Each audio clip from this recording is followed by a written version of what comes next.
Welcome to Get the Elephants Out of the Room. I'm Chris Webber. We all have to deal with difficult people at work, difficult managers, difficult colleagues and difficult customers. In this podcast, we share stories and experiences of people like you who face these challenges and share their secrets to success. Our mission is to help everyone overcome obstacles and to become more confident, better communicators.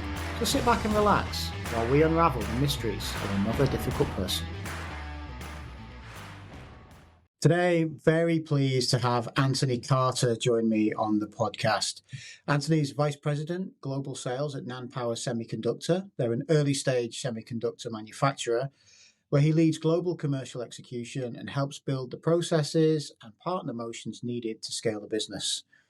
He's had over a 20-year career in senior commercial leadership roles in both large corporates and smaller high-growth businesses. He led teams and shaped go-to-market strategies across EMEA, North America, and APAC.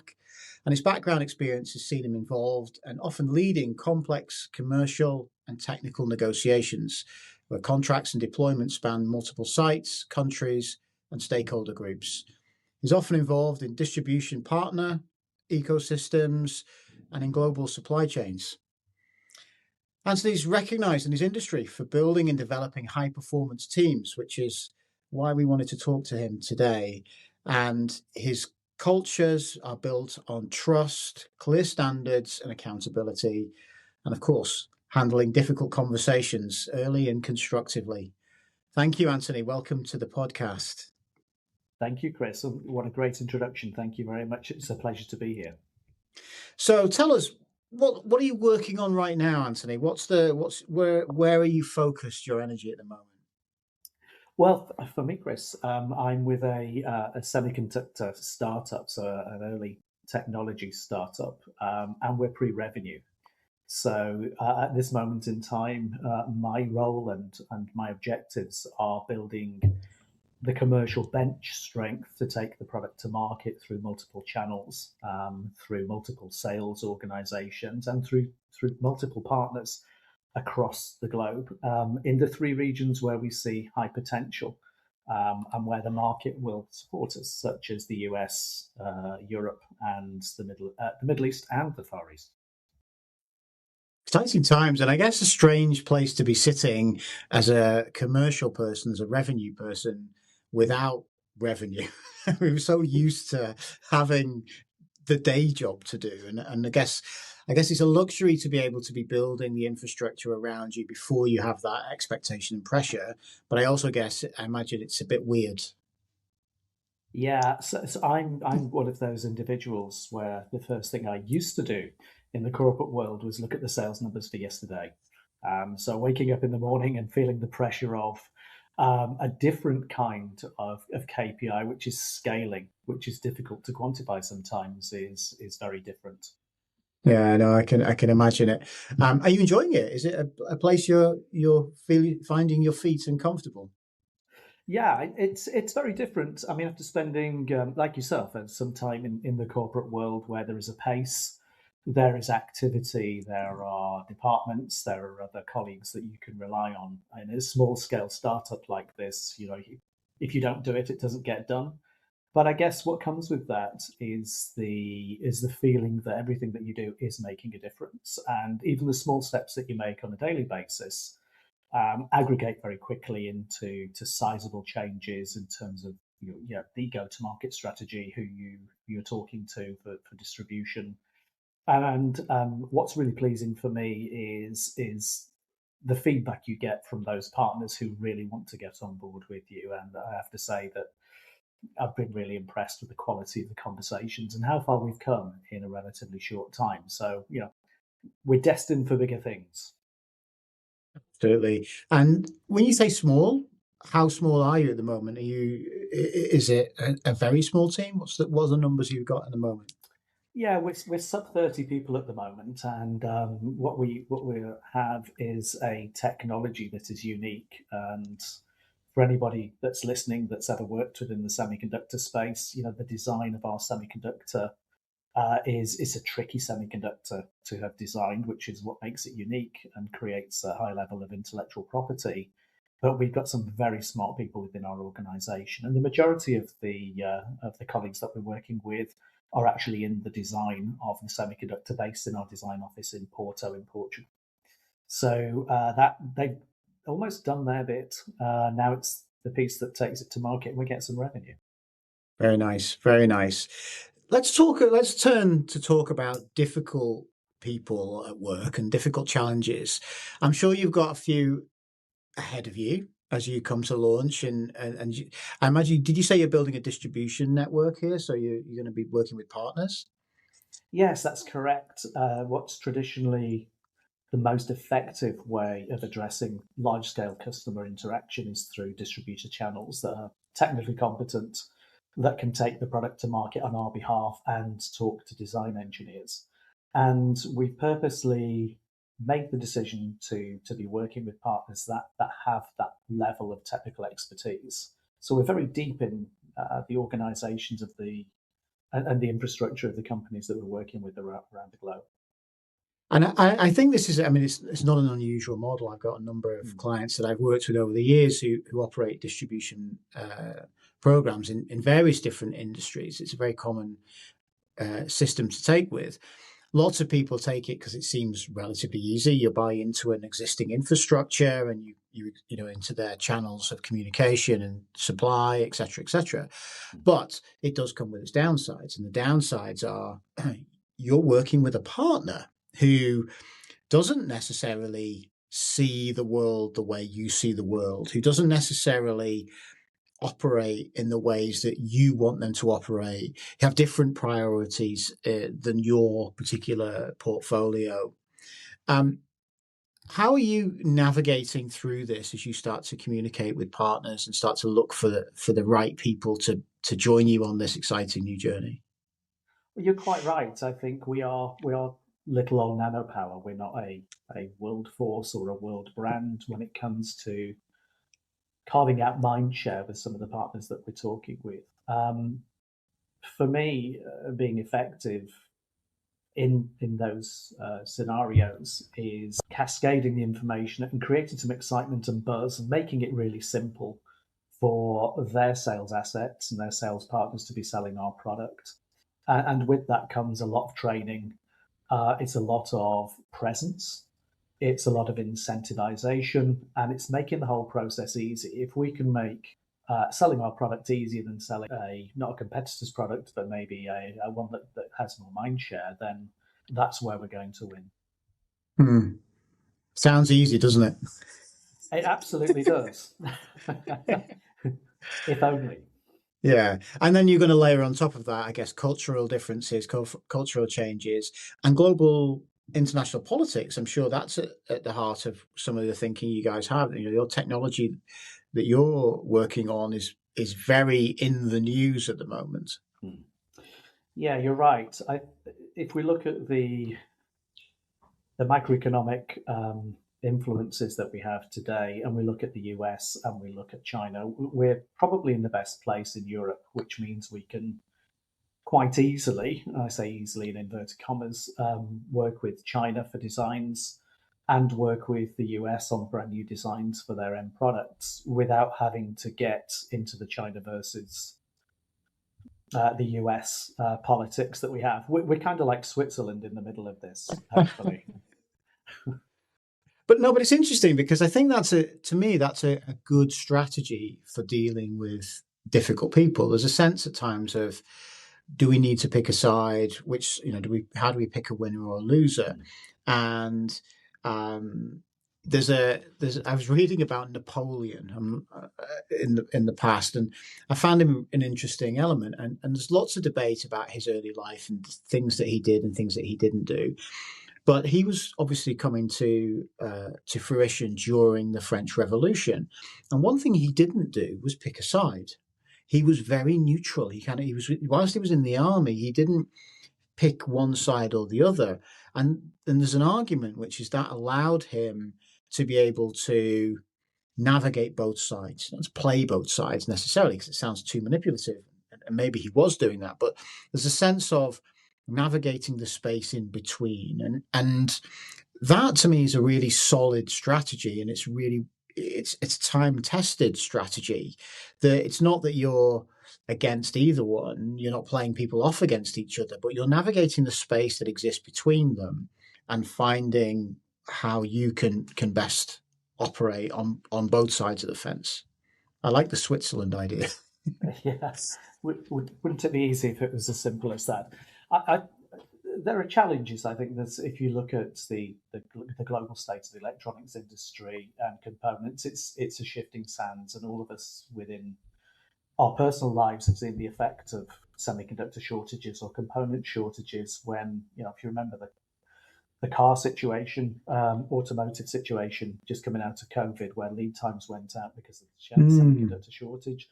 So we have this to negotiate through, on top of launching a brand new product into every market. And the products that we have is agnostic in terms of its application. It isn't military and aerospace. It isn't for automotive. It fits everywhere, and that's where we solve problems for our customers.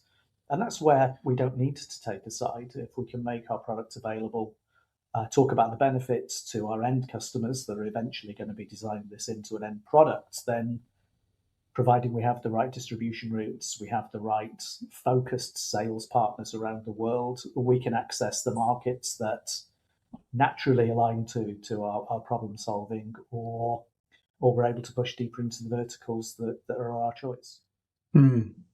Yeah, makes complete sense. So, look, what is your personal experience of difficult challenges? If I said to you, difficult customer or difficult colleagues, what jumps to mind, Anthony? I've got something that lives with me still today, Chris.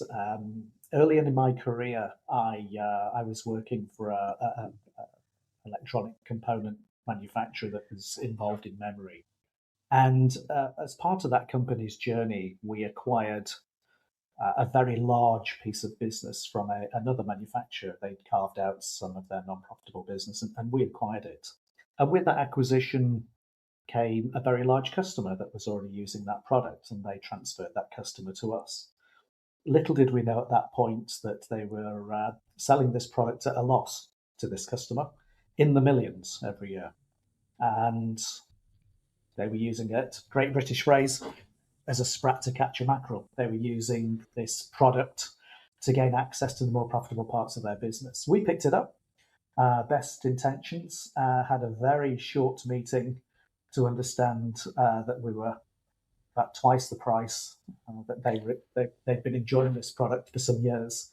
And there was nowhere for us to go and nowhere for this particular buyer, a very senior buyer in a very large organization, to go. And that was really where our impasse started. And this wasn't an overnight. This went on for around 6 months, where certainly if we look at the interpersonal relationship, he was definitely more of the aggressor, had the ego, was pushed into a corner where his costs were spiraling, where he previously had them under control. There was no solution. And we knew he was talking to competitors to try and dislodge us from his bill of materials for everything that he was building. Mm-hmm. And we never really, it took us a long time to get to the point where we were able to have a on-the-table discussion about something constructive. It was literally a handbags at dawn situation that was going on for months. Mm-hmm.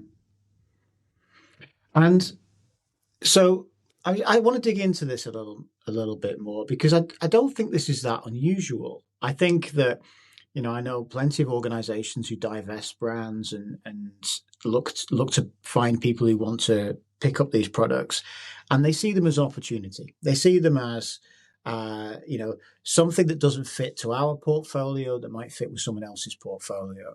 But what you're saying here is that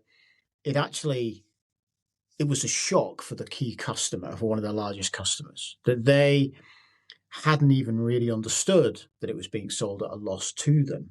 Is that kind of part of where this comes from? Yeah, absolutely. And it was a palpable shock for this particular customer that when we started to disclose our pricing as part of the handover process, there was a deadly silence descended in the room.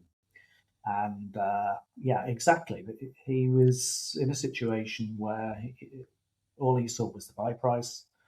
It more than doubled, and without doing too much of a calculation, realised there was a significant impact to the profitability of his business, which was one of his key drivers, was to drive that down. And so from his perspective, he felt like you were exploiting a position of power because you come in, you're taking over this brand, and you've doubled the price. And we've heard these stories, and there was something in the press a number of years ago in the US where insulin. There was only one company that were manufacturing insulins, and all of a sudden they like quadrupled the price because they said no one else can provide it, therefore we can charge whatever we want. And when you hear these kind of horror stories, I guess he found himself, or he felt like that's what you were trying to do. Yes, definitely, and we actually were not. I mean, we were the pricing that we went in with was on minimal margin to ensure that we retained the revenue. But it was a very difficult conversation to have because it's not uncommon to have open book pricing in certain situations where we show the margin and you have margin improvement programs, but this was not one of them. Certainly was not shared with the incumbent before they passed over to us. And you're right, his first reaction was, "You guys are ripping me off. You've got me as a captive audience, and this is where we are. I can't accept this. Please leave." It's almost that kind of conversation. And I just to give this some scale, this was a multi-million-dollar piece of revenue on one line of product, and we were talking over $15 million at the time. Yeah. So this is not a small amount of increase if you think about just doubling that in terms of its cost. Yeah. It's a big bitter pill to swallow. And was it the only product he bought from you, or was there other stuff that was in the portfolio? That was the only product, and I think that was one of the challenges. Was we had nowhere else to go, and he had nowhere else to go in terms of trading concessions with anything else that we were or could potentially supply. And Yeah. to make matters worse, we were a single source, so therefore he had to buy it from us. And it was a natural conclusion to make, as we all would, which is, you've got me in a corner and you're trying to make as much money out of me, but that's absolutely not the case. There's and you earlier on you mentioned it was ego. He became quite an aggressor. All he could see was his cost spiraling, and given that his job title or his job function was manage costs and maintain that, I mean, he's going to have some very difficult conversations internally, because surely this is something they're going to have to pass through to their customers further down the supply chain. Was that something that he talked to you about?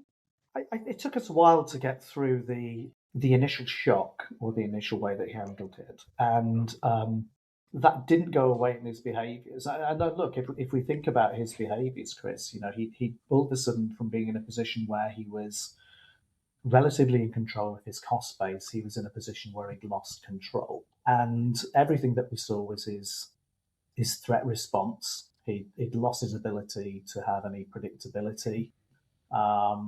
It was potentially affecting his status upward within his organization, his reputation, job stability, the whole psychological gamut of feelings that he was going through. But we were unable to have constructive conversations from this impasse. And this went on for some months. And how did you move things forward? It was interesting. We're an American business, and my boss at the time, who was the CEO, was over to. We saw some of the customer visits, and we knew it was the right thing to do to see this particular buyer. And because of the status, because what I found, Chris, sometimes is that when people reach the point that there's no solution, they can become very stubborn. And in sales, I've always found that you can almost handle an objection, but if you take a customer or an employee or a colleague to the point where they become stubborn, it's very difficult to move them from that position of stubbornness. And it almost seems that, there's the line in the sand, that's where they're going to stand, that's where you're going to stand. But it took our CEO to be over, and the status broke that stubbornness. And it was probably at the right time as well. So maybe fate had a hand into this. But he pulled our CEO into another room, another meeting room, and said, "Look, I really need your help. This is the situation." Now, if for some reason he was unwilling or unprepared or was in a position where he was not wanting to have that conversation with us and would have it with the CEO, but they left the room very quietly and came back, and the whole tone changed. And what we've done is through that conversation and somebody breaking the silence, had agreed. We shared what the problems were, the real problems, not just the business problems, but the personal problems that he was going to face if he was unable to solve some of the challenges that this new pricing had created. And it felt like he'd got a plan, and we worked on the plan. We couldn't get to where we needed to be, but at least we were able to start working backwards, start to talk alternatives. And it was that pivotal meeting that changed materially the way that we managed that whole organization and our partnership moving forwards. That's really interesting. And if I just analyze that for a second, just kind of unpick what seemed to be happening here, is you got a guy who feels backed in a corner. And one of the things I've been playing with is status is very important. You mentioned it a couple of times, and it's wonderful insight into how he was feeling at the time, or maybe how he was feeling at the time. And it's a real threat to his status, right? He's the buyer, he's in charge, it's his job. And here you guys are dictating terms to him, and he's powerless to change it.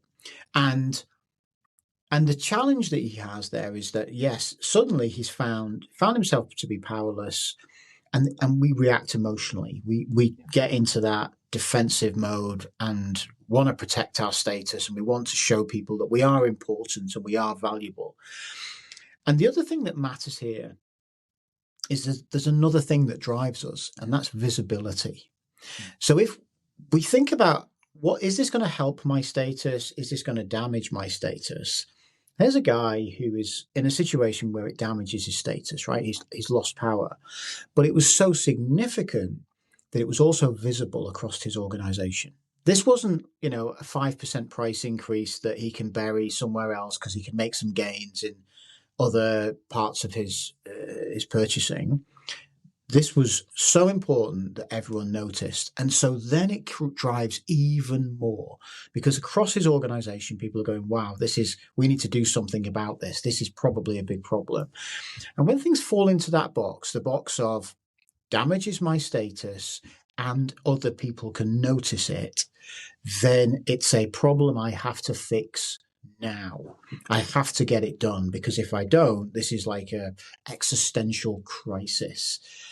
And what I love about your CEO walking into the room there is it addressed the status game straight away. We're not trying to make you feel small. We've escalated this to someone who's, me as the CEO, and I'm prepared to listen to you. He became vulnerable. He became like, I'll open myself up to you. He didn't walk in that room and say, this is the way it is. You guys have got to suck it up. You've got to pay attention to us. He walked in the room and said, let's find a way to solve this problem. I recognize your pain. That's powerful, isn't it? It is. And I think it was an intentional move for us, not in a highly politicized manner. And it wasn't particularly choreographed to work that way. We were also, in a position where the margins themselves did not allow us to make big cuts. We were pretty much as low as we could go, and we too were backed into a corner. Look at the balance here of how we both needed the business to continue. This was about 20% of the revenue of our organization at the time. It was quite a small organization, so for us to lose that would have been a disaster, even at slimmish margins. Yeah. And we'd worked from an engineering perspective to engineer cost out of this particular product. We were stuck as well. So our olive branch was under the pretext of, look, we really, the way that I wanted the meeting to run, and that's always the case, isn't it? This is how I want it to run. This is how it's going to run, but this is how it's actually run. Yeah. The initial objectives were to be, look, we just want to be open and honest. If we need to have open book pricing, do that. But it actually took, and hats off to the customer here, it took him to swallow his ego to say, "Can I have a word with you outside?" Hmm. and to make that move. And I think it's one of those positions where the planets align and you give people the opportunity to step back, understand that there's desire on both sides to move forward. I think, and the time pressure, of course, I think that's what really worked for it. But you're right, for us to be open and honest, to level, and to talk about a solution moving forward was very powerful for us to come in and be open and honest and prove that we wanted to get a resolution. And what was the solution? How do you say? Because the way you've just described that seems difficult. He has no alternative that he can find in the marketplace. So you are the unique supplier of this product, but on your side, you can't cut the cost anymore. You're already operating on low margins. You've inherited a product which was a loss. It was selling at a loss, so you have to fix that, and it's important for your organisation. It does seem like a problem you can't solve here. Yeah, well, we were extremely innovative, um, and it's a really good way of asking that, Chris, because yeah, our backs were to the wall. If we carried on with the same product, we could not do anything further. For us, we were manufacturing a memory product, which wasn't just a single chip. It was a board. There was other components on there. So for us, we had our own bill of materials that we just could not reduce. Um, we'd taken some time to look at alternatives during this 6-month period, and one of the reasons for bringing the CEO over at the time was to talk about options. And one of the options that we had was to design a card that their system thought was the same as the old one, but in fact it was a new one. And we'd use some clever software to kind of trick their systems.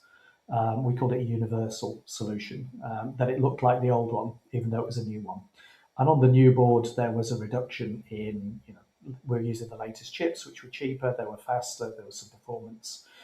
And that's how we agreed to move forward. We never got back down to the original pricing, but we certainly were able to help the customer demonstrate to his management team that we had a plan, it was robust, and we had a roadmap to reduce the costs further from where they were at that current moment in time.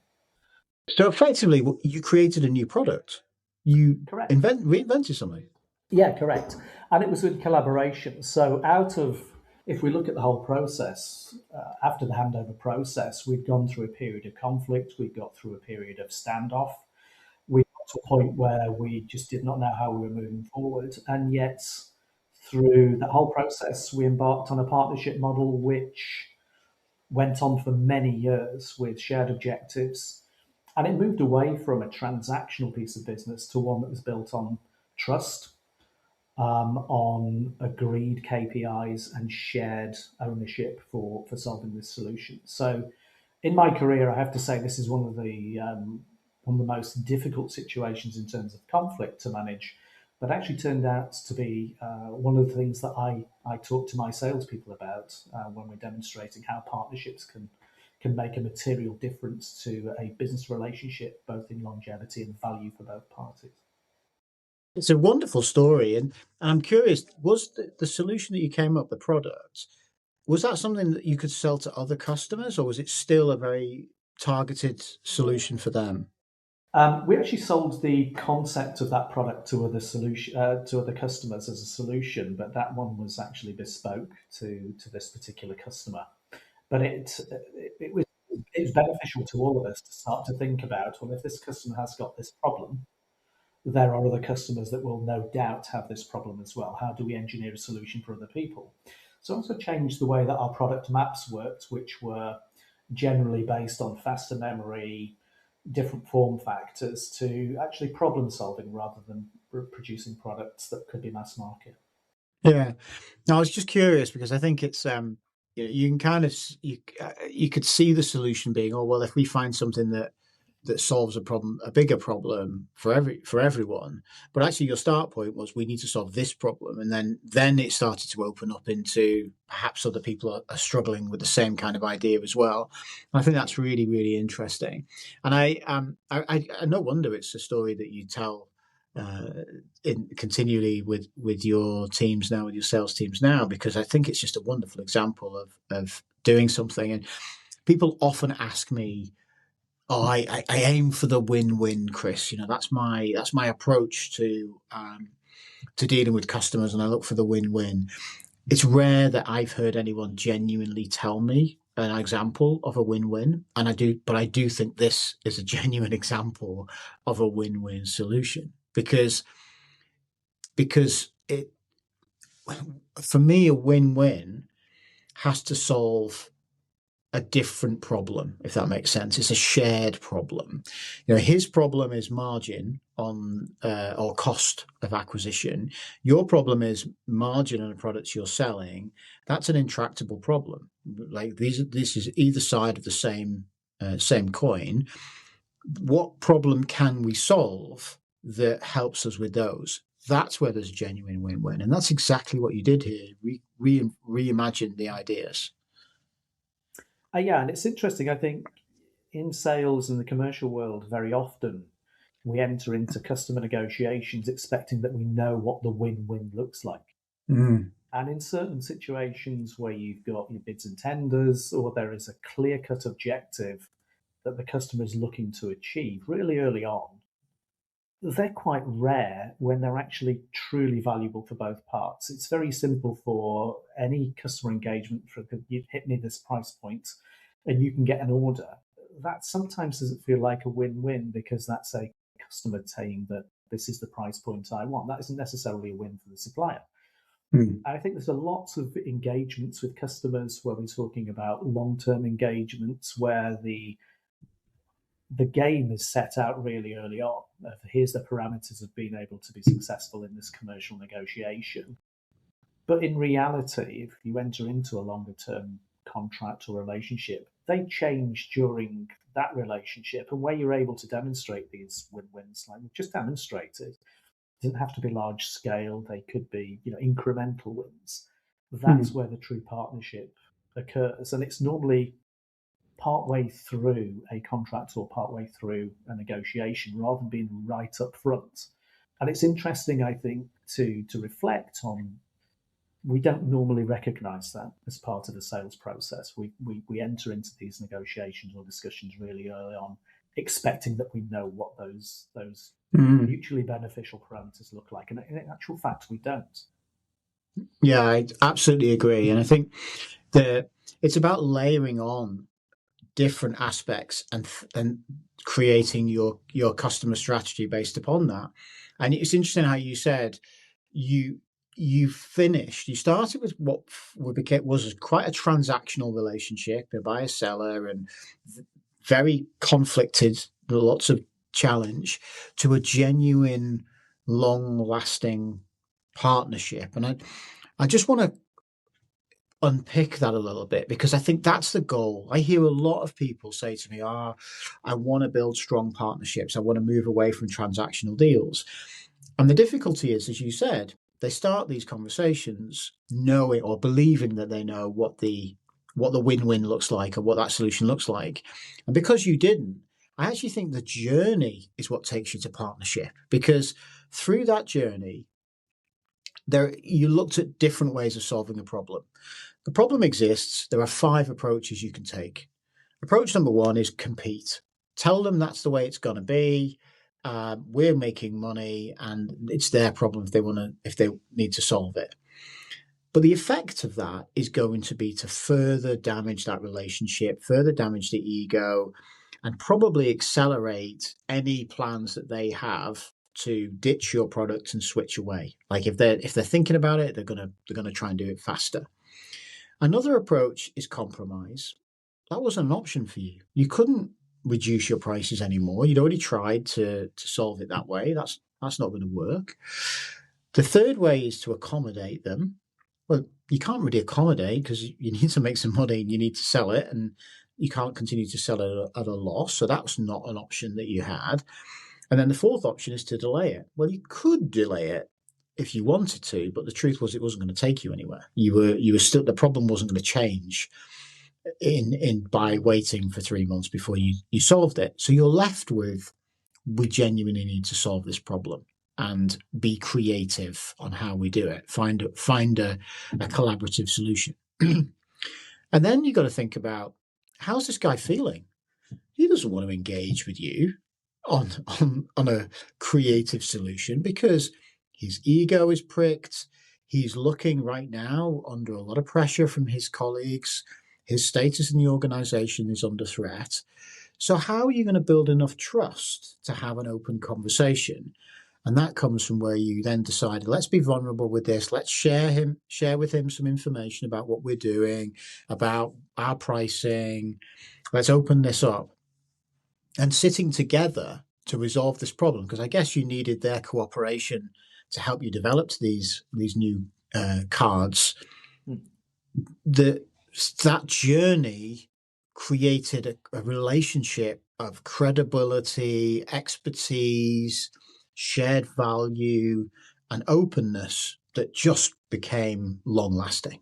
Yeah, you're absolutely correct, Chris. So I'd like to pick up. You said the word vulnerability, and I think one of the challenges that we have in the commercial world and in our own lives is that getting to the openness and having the other party, whether it's a colleague or a boss or a customer, to be opening up and telling you their vulnerabilities in a way, sometimes is prohibitive in moving a relationship on.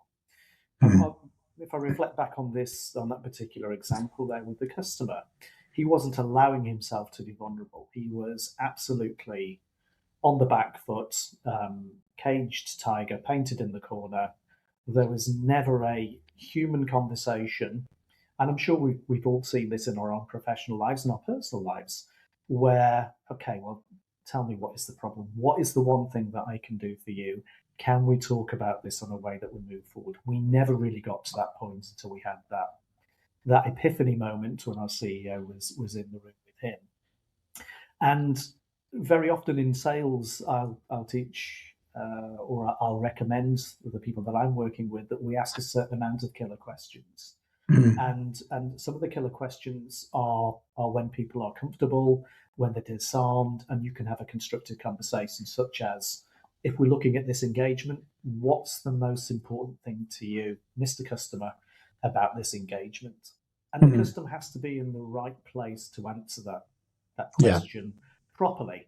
And reflecting back on the situation we described, we were never in that situation. There was too much turmoil in the room. There was too much pressure around pricing. That was what took, I'm not interested, I just want the pricing. We were never able to move it on constructively.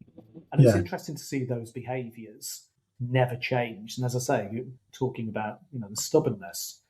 There was no back down. There was the ego that was ramping up the stubbornness. I'm not backing down. I'm a senior buyer in this organization. These guys have come in and kind of messed my business up. They've messed up how I look in the organization. I am not backing down. And that's where the ego has been in many situations in my career. You get a customer to that kind of point, and you've really got to think hard about how you de-escalate and get to a point and have that conversation. And there's been plenty of times in my career when I've been listening to customers on customer service where there's not a good time to interject. There has to be the point where you have to get the customer or the colleague to offload, get it off their chest, because there's no point interrupting while they're doing that. And it very much felt like with this customer that he was continuously offloading. And it was a barrage of, you guys need to be doing this. There was never an opportunity to do that, no matter how well we engineered it. Yeah. So, there's a lot of insight there about giving people the space to vent, giving them the space to feel listened to. One of the aspects when we get emotional is to be listened to. And I remember talking to someone a few years ago about inter-employee conflict. And they said one of the tactics that can work quite well is you sit people in a room and you say, right, you've got 5 minutes to tell them everything that you are frustrated about with the way that they're behaving. And the other person's not allowed to interrupt. And they said, what's interesting is 5 minutes is quite a long time. Yeah. And they kind of run out of stuff before they get to the end of 5 minutes often. And so, but they feel so much better that they've got this stuff off their chest. So there's so much power in allowing that then it dissipates the emotion, and now we can have a conversation. And I think the vulnerability part of trust is that to trust someone is about how prepared we are to be vulnerable to their actions. How open are we to allow them to take action and that affects us? And so what you had in this situation was a guy who had no choice. You could do what you wanted with the product, and he could not change it. And that was the barrier for him. It was the loss of control. And so he didn't want to be any more vulnerable to you. He didn't like it. You're exploiting me, and I have no option and no choice. When you gave him control back, when you gave him some power and actually said, we're now going to be vulnerable to you. What do you want? How can we solve this problem? Let's hear you. You gave him back some of that vulnerability. He then felt better about engaging. And that to me is really interesting, because the temptation is it's the dream scenario. We get ourselves into a position where our customer is so dependent upon us, we can dictate terms and they have to be vulnerable to our actions. That's the worst place to be. That's the time when you actually need to be the most sensitive to them, because the risk is creating that guy that you had to manage for 6 months before you fixed it. Absolutely. I think also, Chris, if you think about it as well, you think about thinking back in the moment, and again thinking of our own interactions with colleagues and people that we're working with, as well as customers, is that I think one of the natural behaviours that I've seen certainly myself exhibit and certainly colleagues exhibit is that when we see that kind of ego play, is there's a need to manage your own ego as well, because your natural reaction is, well, if they're going to show some ego, then I'm going to show some back, because I don't want to be in the position either where that person almost has the upper hand commercially or interpersonally and makes me feel like kind of the parent-child relationship. And it's very difficult once you're in that scenario not to ratchet up the stubbornness on both sides as a no-win. And I think subconsciously in that particular example, we managed that very well.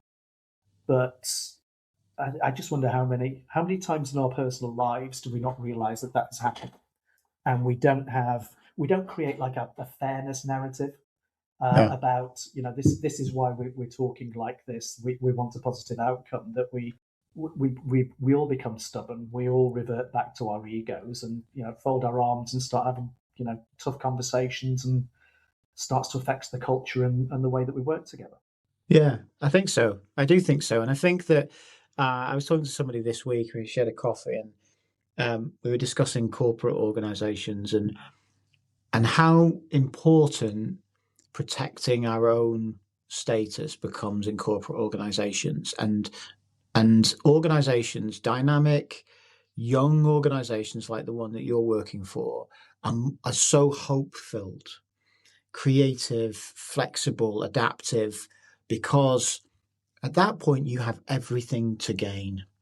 And so your ego can be open to try things, to experiment, to communicate in slightly different ways, because you're not worried about reputation, or you're not worried about history, or you're not worried about making mistakes, because there's so much opportunity out there.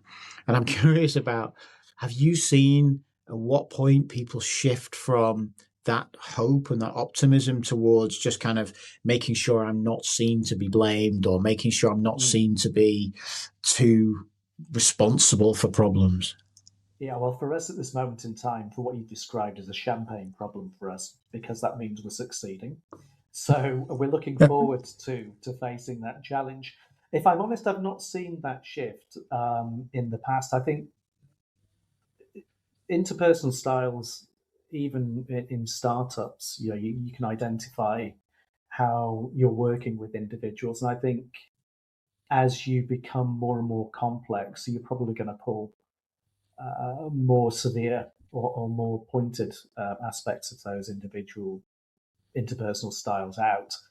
I've not seen that, Chris, but it's an interesting question of how do you get from um, an agile organization with zero ego and maximum team to a highly politicized corporate environment, because we both know that they exist. Yes, right. I don't know what the tipping point is. I'd be really interested to learn more about that. Perhaps that's a Yeah, podcast for another day. I think it may well be. It may well be. So, Anthony, I mean, you clearly, this is an amazing story and it's a really powerful story, and it's wonderful to share it. You've definitely used it in your lessons for you and your teams working in the future. But how would you summarize the lessons for people listening to the episode, thinking about the challenges that they have? How would you summarize the lessons and advice for others? Well, I think from a leadership perspective or a sales perspective, I think I've learnt quite a few things about taking people through what I would class really more as a change curve. Because what we did with the customers, we took them from change. We took them through, in this particular story, from where they were comfortable, and we opened a brand new world for this particular customer where change was on the table on the very next day. And we all know what that feels like. And I think change at work is generally resisted, as it is in our personal lives as well. And I don't think it's resisted because people are irrational. I think it's resisted because psychologically it's a change, and it's a threat prediction problem. Mm, I think the brain treats uncertainty like risk, mm, and when those routines shift or the day to day changes, people lose the ability to reliably answer a few things. Am I mm, safe? Am I still competent, and do I belong in a wider context of change in the work environment? And that comes down to, is there a loss of control as a threat response to loss of control? Is my identity the same? And am I still competent or viewed as competence in my role?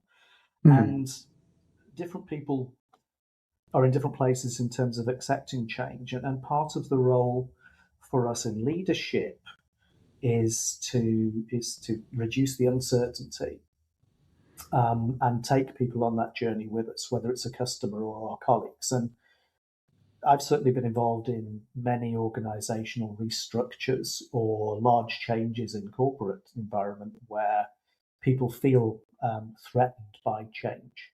mm, And the advice I would give to any leader would be that you need to reduce the uncertainty faster than you sell the vision. And what I mean by mm, that is you have to be very clear of what will stay the same, what will change, what good looks like, and treat status and identity as first class risks.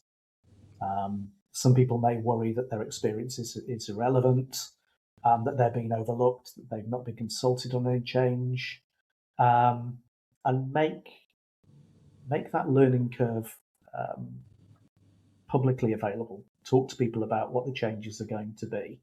And I mm, talked earlier about being, a fairness narrative, mm, and that's about talking about the trade-offs and who's impacted. Um, some groups lose something like headcount, budget, or autonomy. Don't pretend they're not. Build that trust by not trying to spin that. mm, And again, manage your own ego.